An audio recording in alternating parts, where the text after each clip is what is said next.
ربنا ارحم لنا یا ربنا. سب سے پہلے تو اس قرآن عظیم الشان کی اعجاز کو دیکھ لیں کہ رب کائنات نے فرمایا انا نحن نزلنا الذکر وانا لہ لحافظون. ہم نے ہی قرآن کو نازل فرمایا ہے اور ہم ہی ان کی حفاظت کرنے والے ہیں. تو لہٰذا جن لوگوں کی کنسیپٹ اور نظریہ یہ ہے کہ قرآن کی کچھ پارے بکری کھا گئے ہیں،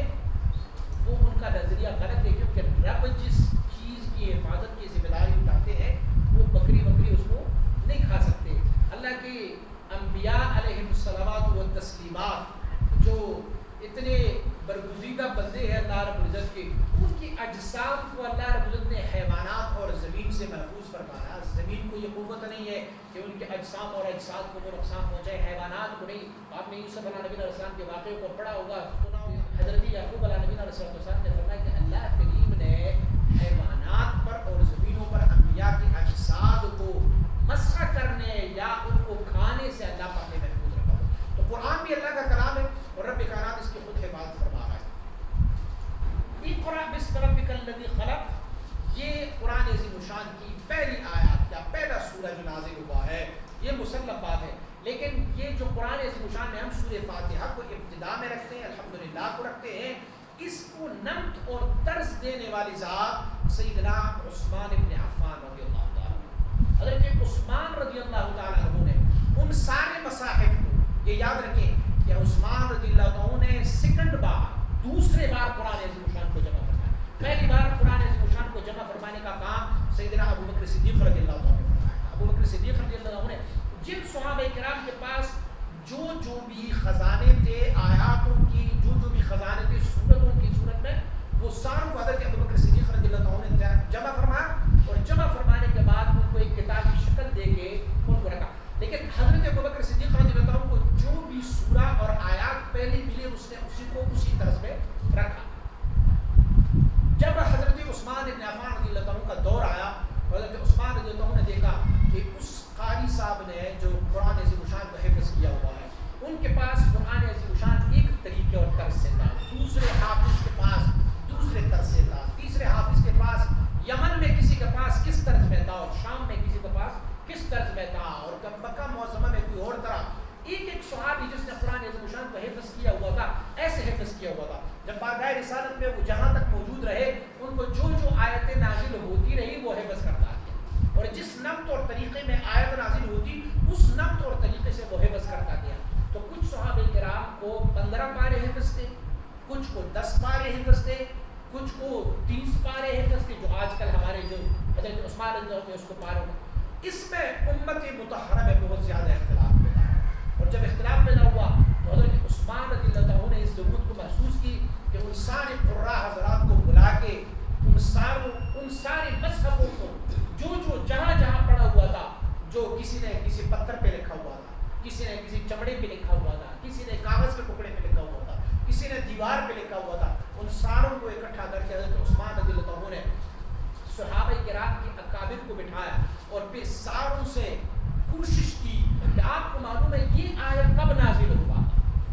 یہ سورت کب نازل ہوئی تھی. تو آیت کے نزول اور ان کے شان نزول کے مطابق حضرت عثمان بن عفان رضی اللہ عنہ نے ان آیتوں کو، ان سورتوں کو، اب سورہ فاتحہ کو پہلے کیوں رکھا گیا؟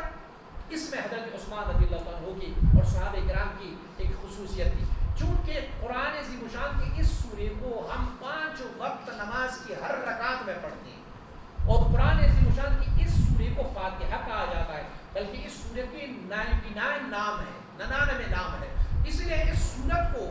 یہ محسوس کیا گیا کہ قرآن عظیم الشان میں اس کی برکات بہت زیادہ ہے، اسی لیے ہم قرآن عظیم الشان کی ابتدا میں اس کو رکھتے ہیں اور ان کا نام جو ہے وہ فاتحہ رکھتے ہیں، سورہ فاتحہ رکھتے ہیں. یہ بھی یاد رکھیں کہ یہ نام بھی حضرت عثمان رضی اللہ تعالیٰ عنہ کے زمانے میں دوبارہ سے بنائے گئے، جیسے ہم سورہ فاتر کہتے ہیں، جیسے ہم سورہ رحمان کہتے ہیں، سورہ واقعات یا دوسری صورتیں جس کو ہم نام دے دیتے ہیں، یہ بھی حضرت عثمان بن عفان رضی اللہ عنہ نے. اچھا،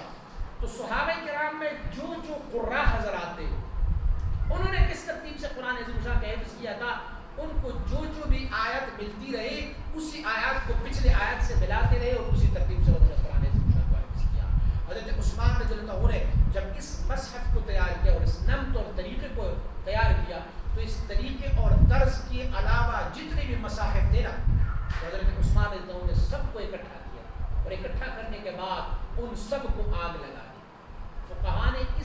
کو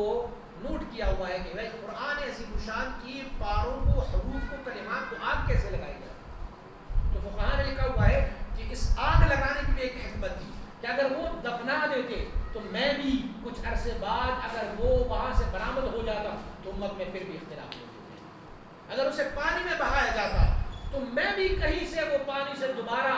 اسی حالت میں مل سکتا تھا. اسی لیے حضرت عثمان رضی اللہ تعالیٰ عنہ نے یہ بہتر جا رہا ہے کہ ان تمام مسائل کو اکٹھا کر کے جو کسی کے پاس 10 آیتیں تھی، کسی کے پاس ایک پورا سورہ، کسی کے پاس 2 سورتیں، کسی کے پاس 3 سورتیں تھی، وہ ساروں کو اکٹھا کر کے انہوں نے اس کو جلا دی اور ایک اس مصحف پر اتفاق ہوا. یہ بھی یاد رکھیں کہ صحابہ کرام کی جس بات پر اجماع آئے نا،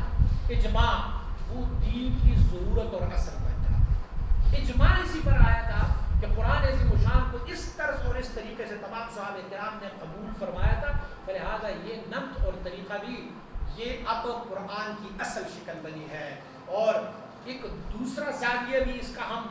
کہ رب کائنات اپنے خاص بندوں کو جس کام کے لیے مخصوص فرما لیتا ہے، اللہ کریم اسے باطنی قوت بھی عطا فرما رہا ہوتا ہے. حضرت عثمان رضی اللہ عنہ کو اللہ کی طرف سے الہام بھی ہوتا رہا کہ فلاں سورت کو فلاں جگہ پر